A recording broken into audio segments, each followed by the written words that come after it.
Good evening. So we're back for the second day highlights of the Baku Grand Slam, just focusing mostly on the women's division, in particular Utana Terada, Megumi Horikawa and Lucy Renshall.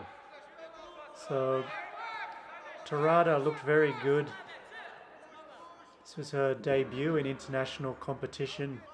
So she started off the day nicely with Osai Komi win. So I did wonder how Terada was going to fare in this contest. She seems a little bit on the small side for the under 70 kilos class, but she really seemed to make it to her advantage by outworking the other judokas with it and using her speed. I was impressed with how she really took the battle to this much larger judoka in the semi-final. This was her second match of the day against a German judoka. I haven't included her match against number 1 seed Budakit from Germany. Budakit was disqualified for 3 shidos in that match and there was no score. So Terada really had an impressive pin here, very impressive control. She's got that elbow hoisted high up in the air. No chance for the big German judoka to belly down out of that one. Now this is the final. Terada Utana versus Lara from, I believe it was Croatia. And she came out and hit this beautiful Taio Toshi. It's the first time she got a hand on her in the match. They came out, there was a lot of grip fighting. And then as soon as she got the hand on the sleeve, to Neil Adams' credit, he said, I think there's going to be a big ippon. And he was correct. Lovely Taio Toshi by Terada to win this one. So Terada is the second Japanese judoka in a row to win in the under 70 kilo class. Nizue won in Paris last month. And Nizue beat Terada in the national championships this year in the final. I'm going to include one more Terada clip in this video. This is Terada pinning Shiho Tanaka. So Terada's ground game is pretty impressive. I think she's going to pin a lot of people. She's going to throw a lot of people as well if she stays in international competition. So up next we'll be having a look at Megumi Horikawa in the under 63 kilo class, and then we'll look at Lucy Renshall's impressive Newaza.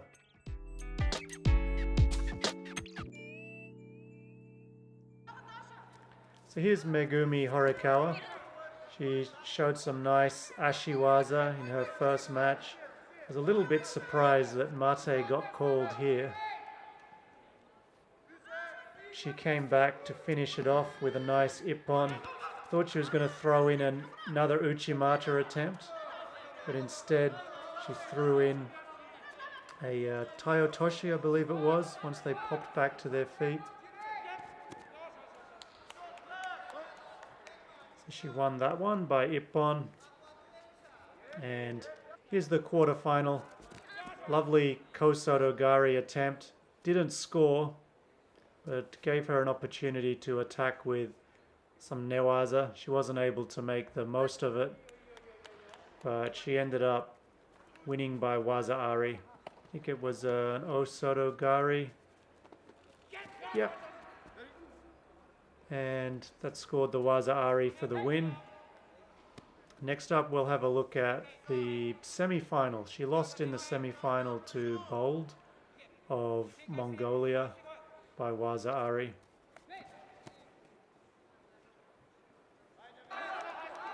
So here's Bold of Mongolia in the blue judo gi. She's about to land Uchimata. Hard to tell from that angle, but they did have a look at a video replay, and Bold was awarded the Waza Ari. So here is the bronze medal match. So Horikawa, incredible Kosoto Gari to juji-gatame combination.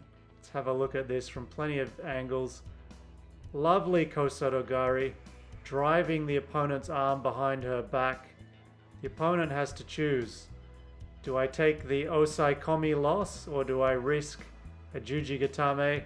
She chooses to see if Horikawa can take the arm, and she might be a little bit disappointed that Horikawa was able to put on that juji-gatame so fast and so aggressively. You can see the look of panic on her face as she's tapping to get out of this one.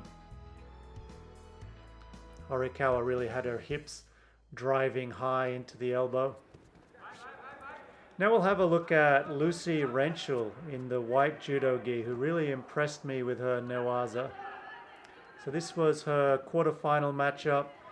As her opponent goes to turtle, Lucy Renshall throws the leg over her shoulder and ends up in a position somewhat close to an ushiro sankaku. She's not able to lock on the sankaku, but she wraps up the arm.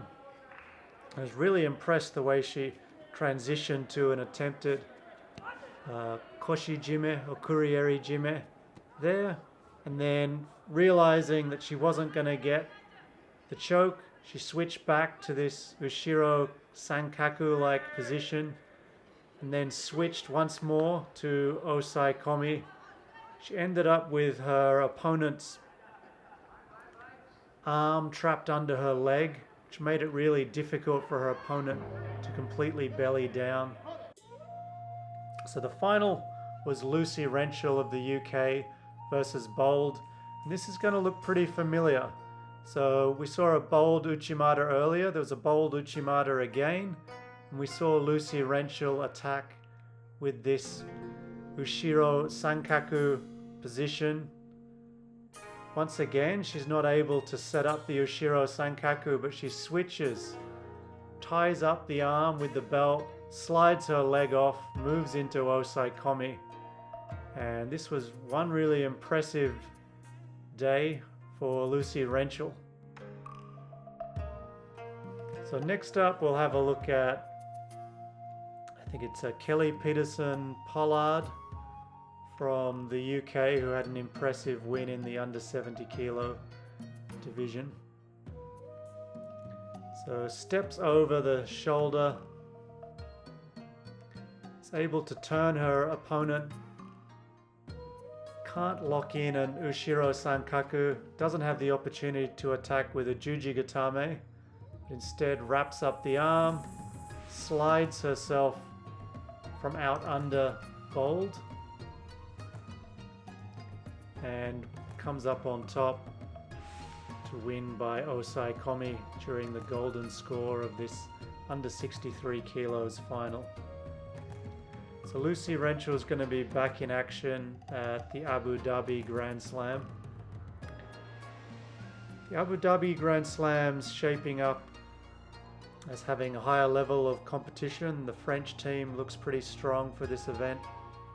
So Kelly Petersen Pollard had good win here to get bronze, and I wondered whether she'd seen my Hamada Shori Kimura Bolo video, by how she responded to being turned here.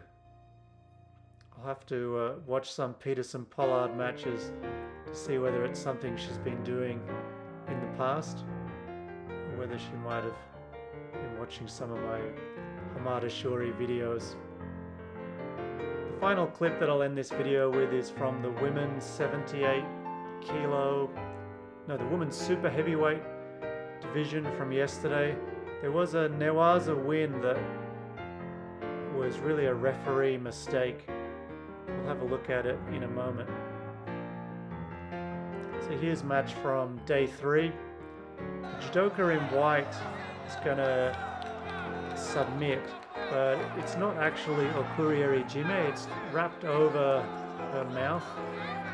In judo, the lapel is supposed to be wrapped under the neck. You can see the judoka shows the ref. The ref doesn't call for the video replay. She gives the ref a little look just as they walk off the mat to say, I remember you and I'm bigger than you.